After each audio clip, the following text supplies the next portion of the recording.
103편 1절에서 5절 말씀입니다.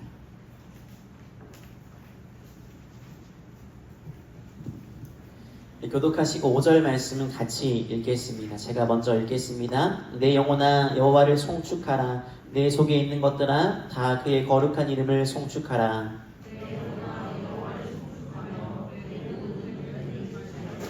그가 내 모든 죄악을 사하시며 내 모든 병을 고치시며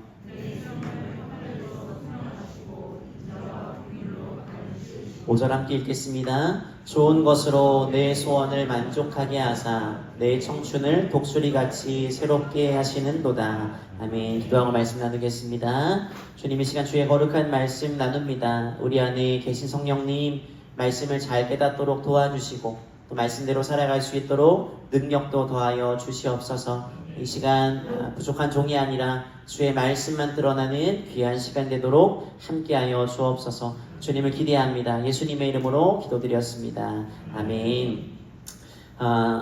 지난 주 중에 성도님들이 기도해 주신 덕에 외부 사역 잘 마치고 왔습니다. 너무 감사드리고 여름 사역들을 위해서 계속 기도해 주시기를 부탁드립니다. 오늘은 맥주감사 주일이어서 은택을 잊지 말라라는 제목으로 함께 말씀을 나눕니다. 여러분, 사람은 망각의 동물입니다.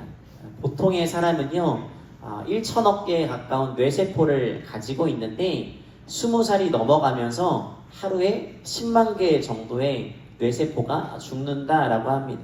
그러니까 나이가 들수록 건망증이 심해지는 것은 자연스러운 의학적인 현상입니다.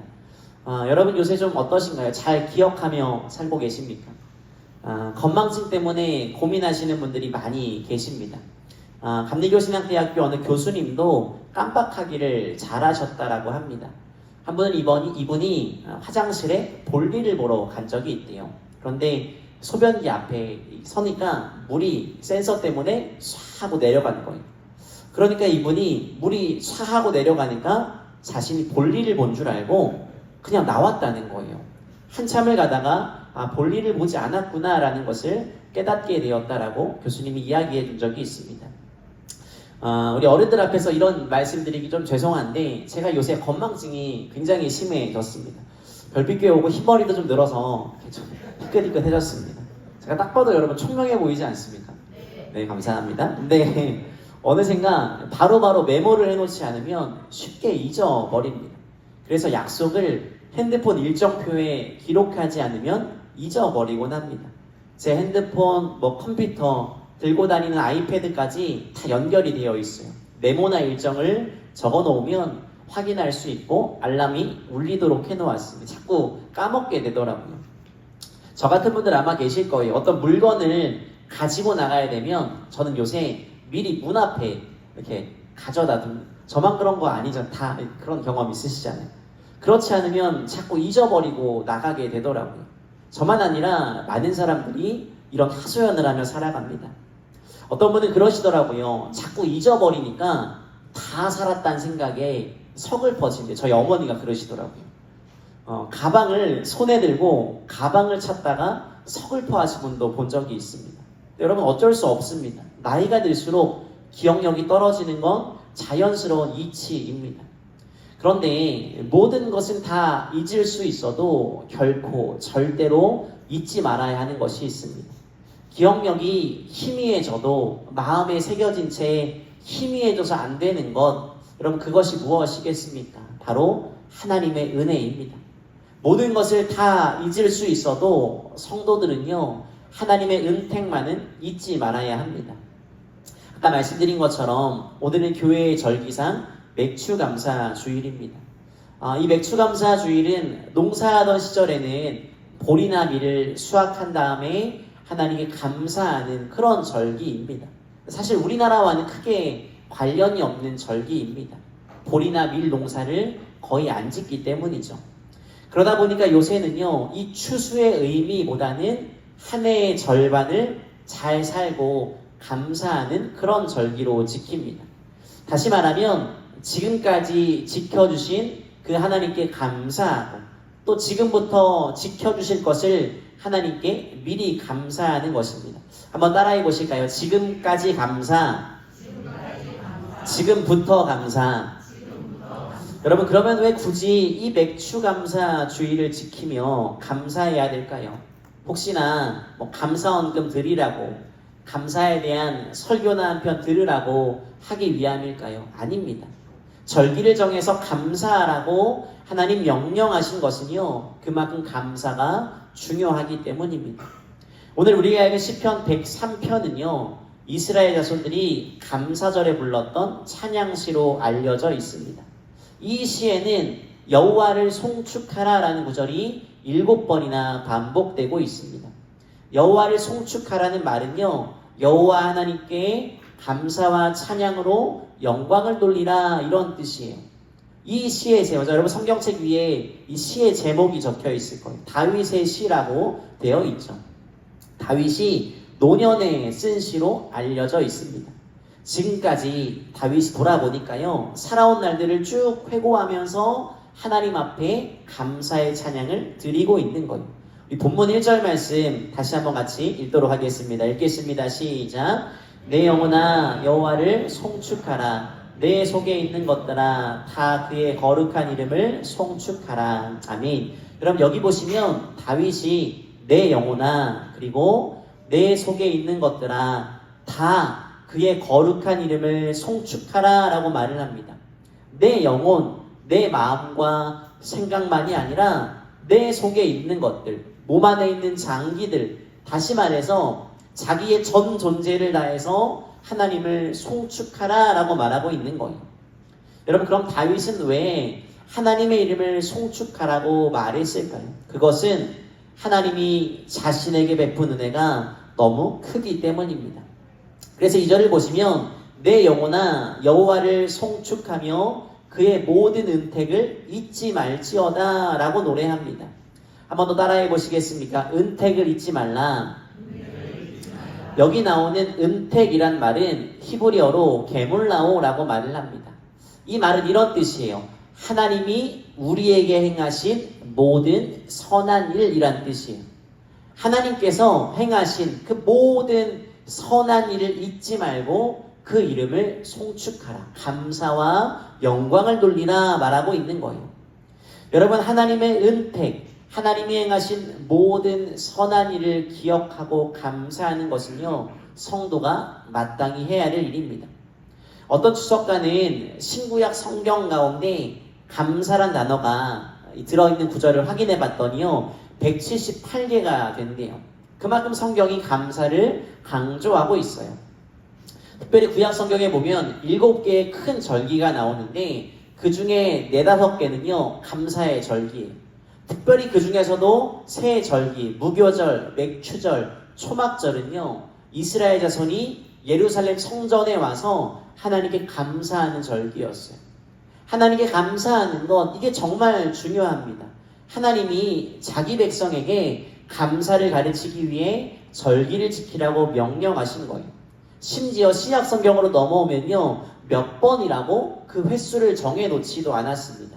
아예 뭐라고 말합니까? 범사에 감사하라 라고 말해요. 이것이 그리스도 예수 안에서 너희를 향하신 하나님의 뜻이다 라고 말씀하시죠. 그만큼 하나님은 우리가 그분의 모든 은혜를 잊지 않고 늘 감사로 살기를 원하고 계십니다. 감리교 운동을 시작한 존 웨슬리의 스승으로 알려진 윌리엄 로우라는 분이 계세요. 그분이 이런 말을 남겼습니다. 만일 어떤 사람이 인생의 행복과 만족을 찾는 가장 빠르고 확실한 방법이 무엇이냐고 묻는다면 어떤 상황에서나 무조건 감사하고 찬양하라고 할 것이다. 왜냐하면 언뜻 보기에는 불행한 일처럼 보이는 것도 도리어 축복의 결과를 가져올 때가 많기 때문이다.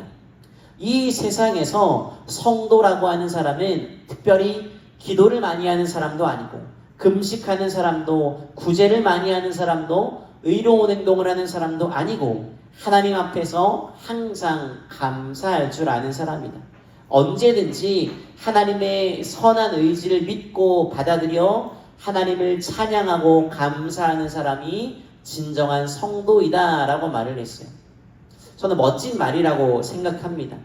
정말 감사는 우리가 성도가 해야 될 거예요. 그게 우리 그리스도인들의 얼굴이어야 합니다.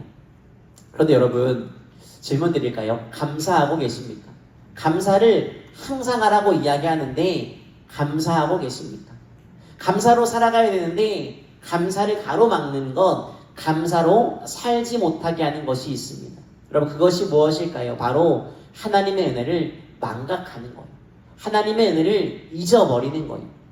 배은망덕이라는 말이 있죠. 이런 우화를 읽은 적이 있습니다. 마음 착한 노부부의 집에 젊은 식모가 새로 일을 하기 위해 들어왔대요. 그런데 이 젊은 식모가 행실이 좋지 못했답니다. 이웃에 사는 젊은이와 눈이 맞아 버려서 하룻밤을 불태운 거예요. 몇 달이 지나자 그녀의 몸에 아이가 생기게 되었습니다. 이 사실을 안 노부부가 식모를 나무라지도 않고 다행히 그 집에 어린애가 없어서 애를 태우고 있었는데 식모를 위로하면서 걱정하지 마라, 우리가 도와줄게. 혹시나 어려우면 이 아이를 우리가 양자로 삼을게 라고 위로해 주었답니다. 이윽고 막달이 차서 식모가 아이를 낳았습니다. 이 부부가요, 출산 비용도 다 감당하고 아이를 정성으로 돌보아 주었대요. 그런데 수개월이 지나자 식모가 또다시 다른 남자의 아이를 임신해 버린 겁니다. 이때도 노부부가 친절하게 그녀를 돌보아 주었습니다. 아이가 혼자 자라면 쓸쓸할 거야, 동생이 있는 편이 좋지 하면서 둘째 아이도 지극정성으로 돌보아 주었습니다. 그런데 식모에게 세 번째 똑같은 일이 벌어졌습니다. 이 노부부가요, 이때도 화를 내지 않고 그 아이를 돌보아 주었대요. 심지어 그 아이들을 양자로 입양해 주었답니다. 그런데 이 큰 은혜를 받은 젊은 식모가요, 몸이 회복되자마자 그 집에서 나가겠다라고 말했대요. 깜짝 놀라서 아니 도대체 무슨 불만이 있어서 나가겠다는 거야? 라고 말했더니 이 식모가 태연히 이렇게 말했대요. 아, 이렇게 아이가 많은 집에서 식모살이 할 수 없어요. 그리고 나가버렸다는 거예요. 얼마나 배은망덕합니까? 은혜를 쉬 잊고 저버리는 그런 태도이죠. 여러분, 아무리 큰 은혜를 받았어도 그 은혜를 잊어버리면 감사를 지속할 수 없습니다. 마치 시간이 흘러가면 우리가 마시는 따뜻한 차가 식어버리는 것처럼 하나님께 감사한 마음도 점점 식어버리곤 합니다.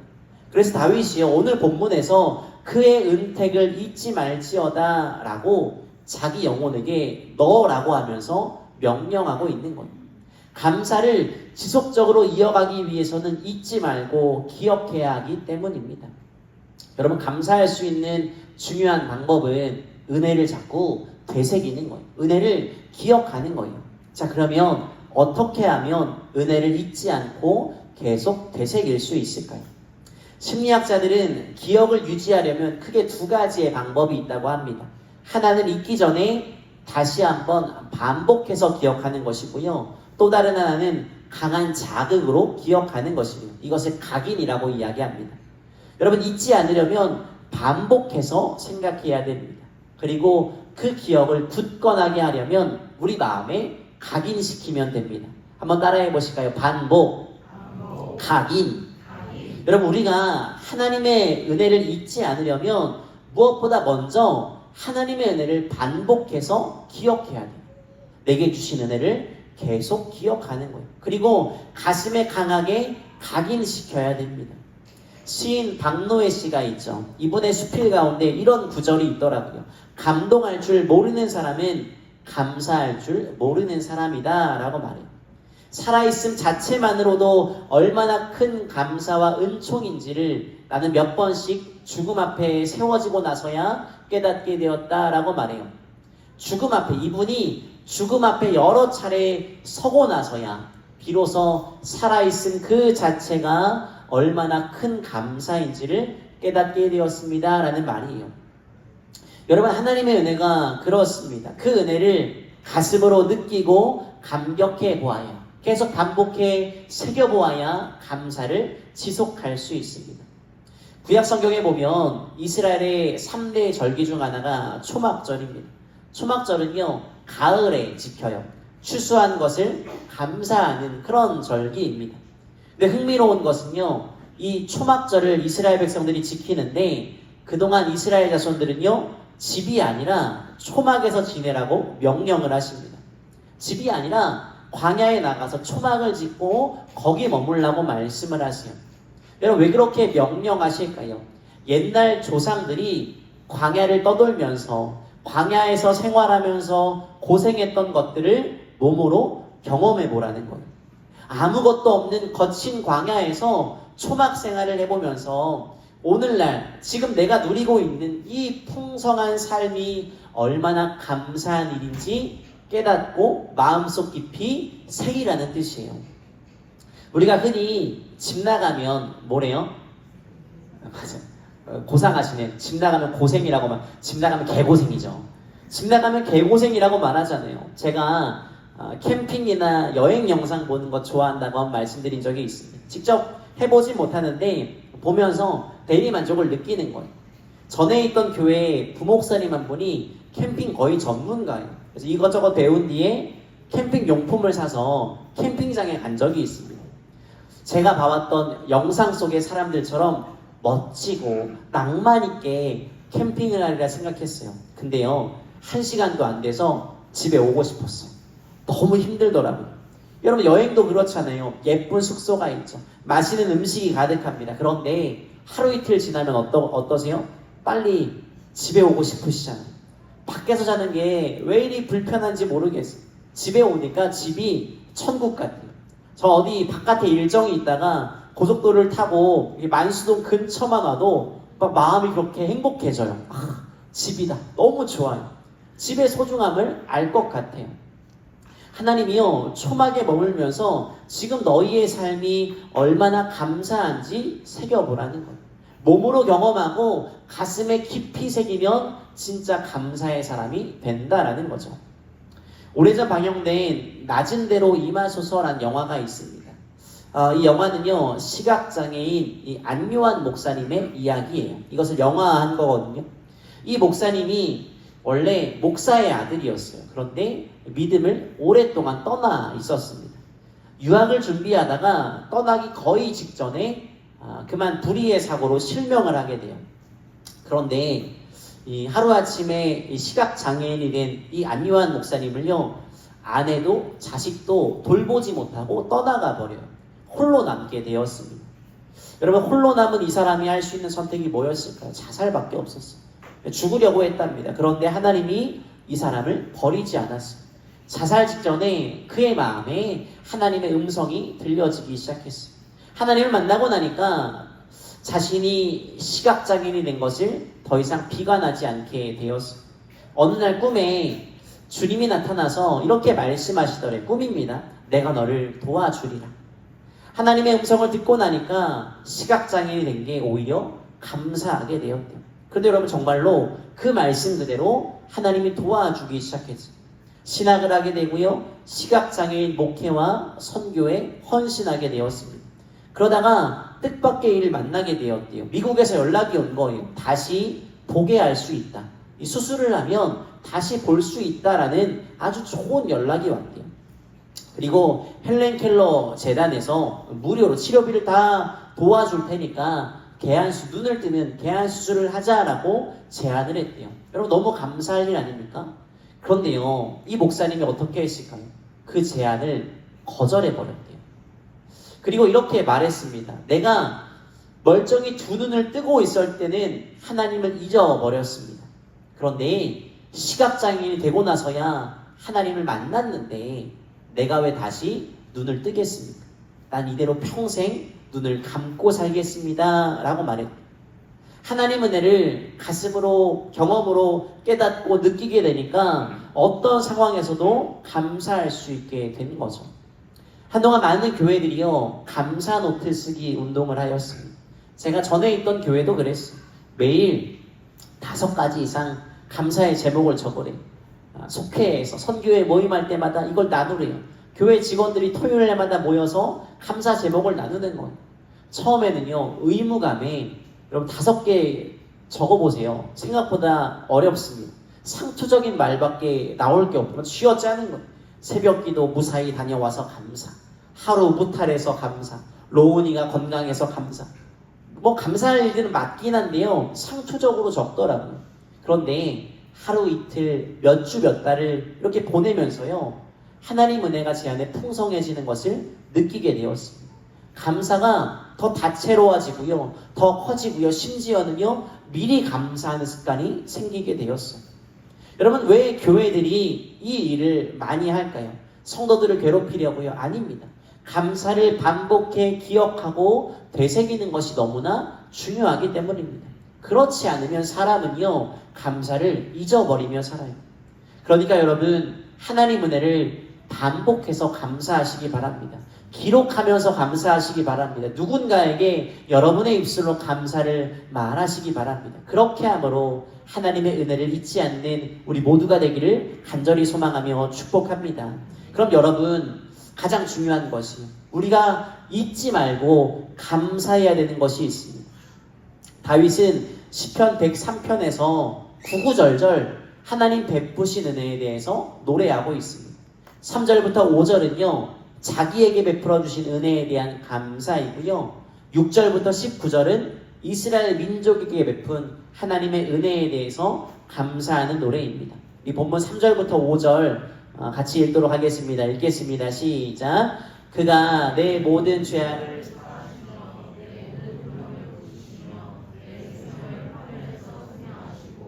인자와 긍휼로 관을 씌우시며 좋은 것으로 내 소원을 만족하게 하사 내 청춘을 독수리같이 새롭게 하시는도다. 아멘. 여기 보시면 다윗이요, 사하시다, 고치시다, 구속하시다, 관을 씌우시다, 만족하게 하시다, 새롭게 하시다, 6개의 동사를 사용해서 하나님이 베푸신 은혜를 노래하고 있습니다. 하나님이 모든 죄악을 사하시고 질병을 고치시고 생명을 파멸해서 속량하시고 인자와 긍휼로 관을 씌우시고 좋은 것으로 너의 소원을 만족하게 하고 또 너의 청춘을 독수리같이 새롭게 하신다라고 노래합니다. 여러분, 의미심장한 게 있어요. 다윗이요, 하나님이 자기에게 베푸신 여러 가지 은택을 노래합니다. 그런데 가장 먼저 등장하는 걸 보셔야 돼요. 가장 먼저 뭐가 등장합니까? 너의 모든 죄악을 사하시며 라고 노래하고 있어요. 이것에 대해서 감사하고 있어요. 다윗이 삶을 살면서 경험한 하나님의 은혜가 다 크고 놀랍고 감사한데 그 모든 은혜 중에서 다윗이 가장 먼저 붙든 것, 가장 먼저 내세운 은혜는요, 죄사함의 은혜였어요. 물론 하나님은요, 우리의 질병을 고쳐주십니다. 파멸과 넘어짐에서 건져주십니다. 생명을 사랑하시고 구원하시고 긍휼을 베푸십니다. 우리의 소원을 만족하게 하시고 우리의 젊음을 새롭게 하셔서 그분 앞에서 청춘으로 살게 하십니다. 그런데 이런 은혜들보다 다윗은요, 자기 죄가 사함받은 것, 이 은혜야말로, 다시 말해 자신이 젊었을 적에요, 밧세바와 더불어 간음죄를 범했죠. 그의 남편 우리아를 죽게 만들었습니다. 그 죄까지도 용서해 주신 그 은혜야말로 다윗이 가장 먼저 말하고 싶다, 결코 잊을 수 없는 그 은혜라는 거예요. 아무리 생각하고 또 생각해도 자신을 용서하신 그 하나님은요, 너무나 놀라운 분입니다 고백하고 있는 거예요. 그래서 다윗이요, 이런 은혜를 베푸신 하나님이 어떤 분인지를 8절부터 14절에서 노래하고 있습니다. 제가 읽어드릴게요. 여호와는 긍휼이 많으시고 은혜로우시며 노하기를 더디하시고 인자하심이 풍부하시도다. 자주 경책하지 아니하시며 너를 영원히 품지 아니하시리로다. 우리의 죄를 따라 우리를 처벌하지는 아니하시며 우리의 죄악을 따라 우리에게 그대로 갚지는 아니하셨으니 이내 하늘이 땅에서 높음같이 그를 경외하는 자에게 그의 인자하심이 크심이로다. 동이 서에서 먼 것 같이 우리의 죄과를 우리에게서 멀리 옮기셨으며 아버지가 자식을 긍휼히 여김같이 여호와께서는 자기를 경외하는 자를 긍휼히 여기시나니 이는 그가 우리의 체질을 아시며 우리가 단지 먼지뿐임을 기억하심이로다 라고 노래해요. 그러니 여러분, 다윗이 이런 은혜를 받았습니다. 그러니 여러분, 다윗이 어떻게 하나님의 은혜를 잊을 수 있겠습니까? 도저히 용서받을 수 없는 죄를 그 은혜로우신 하나님이요, 용서해 주셨습니다. 이것을 가슴에 새기고 뼈에 새기며 감사하고 있는 거예요. 여러분, 우리도 마찬가지 아닙니까? 우리 역시 죄사함 받은 사람들 아닙니까? 죄인이었던 우리가 지금 하나님을 예배할 수 있는 것, 이것 자체가 사실 놀라운 은혜 아니겠습니까? 전 특별히 오늘 본문의 말씀을 준비하다가 14절 말씀이 마음에 와닿았습니다. 그가 우리의 체질을 아시며 우리가 단지 먼지뿐임을 기억하신다라고 말해요. 무슨 말입니까? 하나님은요, 내가 어떤 놈인지, 내 성질머리가 어떤지 다 아신다. 그래서 그런 나에게 긍휼을 베풀어 주시고 참아주시고 용서해 주신다라고 말하는 거예요. 그러니까 여러분, 다른 것은 다 잊으셔도요, 죄사함의 은혜는 잊지 마시기 바랍니다. 구원하신 은혜는 잊지 마시기 바랍니다. 이것보다 더 큰 감사의 제목이 없습니다. 우리가 얼마나 약한 존재인지, 또 죄가 가득한 존재인지를 우리 하나님이 아시고 기꺼이 아들 예수를 세상에 보내주셨습니다. 우리를 대신해서 십자가에 죽게 하셨습니다. 저와 여러분을 죄에서 구원하신 이 크신 은혜, 우리가 결코 평생 잊지 말아야 될 것인 줄 여러분 믿으시기를 소망합니다. 마지막이요, 우리가 알아야 될 것이 있습니다. 바로 감사가 표현되어야 돼요. 표현되어야 참된 감사입니다. 가끔 운전을 하다 보면 그런 일들을 경험하게 돼요. 아이들이 이 횡단보도나 건널목에 서 있어요. 그럼 여러분 어떻게 하세요? 선하신 우리 별빛교회 성도님들은 아이들 먼저 건너가도록 다 배려하고 계시죠? 배려하실 거예요. 그렇게 아이가 건너도록 도와주면 어느 아이가 간혹 꾸벅하면서 감사 인사를 하는 경우가 있어요. 그걸 보면 마음이 따뜻해져요. 감사를 표현하는 것이요, 보는 사람에게 행복을 줍니다. 제가 지난 월요일에 장인어른이 생신이어서 식사를 하러 처가에 다녀왔습니다. 그런데 그 음식점 건너편에 아이들이 좋아하는 햄버거 가게가 있었어요. 이 식사 메뉴가 해물찜이었거든요. 아이들한테 그게 무슨 의미가 있겠습니까? 해물찜보다 햄버거죠. 햄버거를 먹고 싶다고 울기 시작하는 거예요. 차에서 잠을 자면서 내려가니까 투정이 심해진 거죠. 그래서 달래느라 다음날 내일 햄버거 사줄게, 먹자라고 약속을 했어요. 그런데 아침에 먹고 싶다는 거예요. 여러분 오해하시면 안 됩니다. 저 목사가 아침부터 애한테 몸에도 안 좋은 햄버거를 먹이며 살고 있구나. 아니에요 여러분. 특별히 이날만 그랬습니다. 제가 새벽기도 끝나고 맥도날드를 갔는데 안 열린 거예요. 저희 집 근처에 맥도날드가 있거든요. 근데 알고 봤더니 아침 7시가 되어야 연대요. 제가 전날 어떤 일이 있어가지고 잠을 거의 못 잤어요. 너무 피곤한 거예요. 근데 거기에 앉아가지고 계속 기다리고 있는, 맥도날드 앞에서 맥도날드 열릴 때까지 계속 기다리고 있는 거예요. 처음으로 오픈 손님이 돼봤잖아요.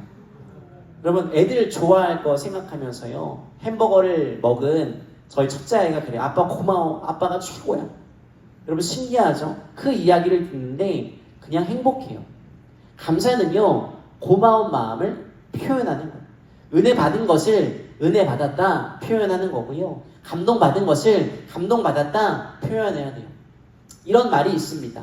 노래는 부를 때까지 노래가 아니고, 종은 울릴 때까지 종이 아니고, 사랑은 표현할 때까지 사랑이 아니고, 축복은 감사할 때까지 축복이 아니다 라고 말해요. 하나님의 은혜는요, 감사로 표현될 때 진정한 축복으로 완성돼요. 누가복음 17장을 보면 예수님께서 감사를 가르치시는 내용이 등장합니다. 자신들을 고쳐달라는 나병 환자 10명이 나타나죠. 예수님 말씀하십니다. 가서 제사장들에게 너희 몸을 보이라 라고 보내주시죠. 그들은 그 말씀을 믿고 가다가 가는 도중에 나병이 낫게 됩니다. 그런데 여러분 몇 명이 돌아왔습니까? 단 한 명만 돌아왔습니다. 사마리아 사람 한 명만이 예수님께 돌아와서 감사의 인사를 드렸습니다. 근데 주님 말씀하시죠. 9명은 어디 갔냐? 이 사마리아 사람 외에 하나님께 영광 돌리러 온 사람이 없느냐 탄식하시고요, 이 사람에게 구원을 선포하세요. 여러분 모두가 10명이요 다 병고침 받았습니다. 얼마나 감사합니까? 그러나 감사를 표현한 사람은 사마리아 사람 한 명뿐이었습니다. 그래서 그 사람은요 병만 고침받은 게 아니라 구원의 기쁨을 누리게 되었습니다. 반면에 감사를 표현하지 않은 9사람은 어떻게 됩니까? 병은 고침받았지만 영혼이 구원받을 기회를 놓치게 되었다라는 거예요. 여러분 정말 그래요. 감사의 표현이요, 하나님의 은혜를 완성합니다. 감사는요, 표현될 때 능력이 있습니다. 예수님은 감사를 표현할 줄 알았던 그 사마리아 사람을 칭찬하시고 더 큰 축복을 그에게 부어주셨죠. 여러분 마음의 감사로는 부족합니다. 구체적으로 표현하셔야 됩니다. 옆에 계신 분에게 늘 감사하고 고마워하시며 살아가고 계시죠, 여러분? 감사합니다 한번 표현해 보실까요? 감사합니다 인사하겠습니다. 감사합니다. 감사합니다. 여러분 이런 것처럼요, 하나님께도 감사함을 구체적으로 표현하셔야 됩니다. 그 방법이요, 이렇게 고백하는 감사의 고백일 수도 있고 찬양일 수도 있습니다. 교회나 여러 가지 사역들을 위한 봉사나 배품일 수도 있습니다. 아니면 그것이 어떤 믿음의 결심일 수도 있습니다. 우리가 읽은 시편 103편은요, 우리가 잊고 지내기 쉬운 일을 다시 한번 일깨워 줍니다. 하나님 은혜 잊고 사는 사람 되지 마셔야 됩니다. 감사하지 않고 그대로 두면요, 잊혀져 버립니다. 하나님 은혜 받으셨다면 반드시 감사로 표현하셔야 합니다. 이렇게 감사를 표현하는 우리가 되기를 간절히 소망합니다. 말씀을 맺겠습니다. 여러분 질문 드립니다. 혹시 하나님 은혜 반년을 돌아보니 맥주감사주일 또 7월이 되었으니까 지키고 있는데 하나님 은혜 잊어버리고 살아오지 않으셨습니까? 기도하면서 달라는 요구는 많이 하는데 주신 분에게 감사의 고백 드리고 계십니까? 소설 빈점의 작가 미우라 아야코라는 사람이 있습니다. 이 사람이 언젠가 자신의 기도를 소개한 적이 있습니다. 이 사람이 이렇게 기도한대요. 하나님, 은혜에 익숙해지지 않게 해주세요라고 기도한대요. 왜 이렇게 기도하는가 봤더니 처녀 시절에 심하게 폐결핵을 앓았답니다. 병상에 오랫동안 누워있던 거예요. 그때 간병하는 남편을 만나게 되었습니다. 남편의 전도를 받고 이 남자의 전도를 받고 예수를 믿게 되었어요. 하나님의 은혜로 병이 낫게 되었습니다. 그래서 5년이나 자신을 간병하고 기다려준 이 남자와 결혼을 하게 된 거예요. 당시에는 남편에 대한 고마움이 너무 컸대요. 5년이나 나를 지극정성으로 돌봐줬으니까 얼마나 감사합니까? 눈물 나도록 고마웠대요. 그런데 우리 부부분들 많이 느끼실 텐데 몇 년을 같이 살다 보니까 고마운 마음이 시들해지더래요. 꼴도 보기 싫어지더라는 거예요. 남편과 함께 사는 것이 익숙해지면서 과거의 고마움이 잊혀지더래요. 남편에게 신경질도 내고 화도 내고 미워하게 되더래요. 어느 기도 중에 이래선 안 되겠구나라는 것을 깨닫게 되었답니다. 그래서 이렇게 기도했대요. 하나님, 은혜에 익숙해지지 않게 도와주세요. 기도했대요. 여러분, 하나님의 은혜에 익숙해지지 않기를 바랍니다. 이 은혜에 익숙해지면요, 감사가 형식적이 돼요. 다윗처럼 내 영혼아 내 속에 있는 것들아 다 그의 거룩한 이름을 송축하라 노래할 수 없습니다. 감격이 사라지고 감사는 껍데기만 남게 됩니다. 그러니 여러분, 하나님의 은택, 여러분에게 행하신 선하신 일을 잊지 마시기 바랍니다. 은혜에 익숙해지지 마십시오. 작은 것에도 감사하시고요, 감사한 일은 기록해 보십시오. 누군가에게 하나님이 내게 이런 은혜를 주셔서 고백해 보시기 바랍니다. 하나님께 감사함을 입으로 나누어 주세요. 그 은택을 가슴에 깊이 새겨보세요. 그렇게 함으로 감사로 살아가는 저와 여러분 되기를 주님의 이름으로 간절히 소망하며 축복합니다. 함께 찬양하며 기도하겠습니다.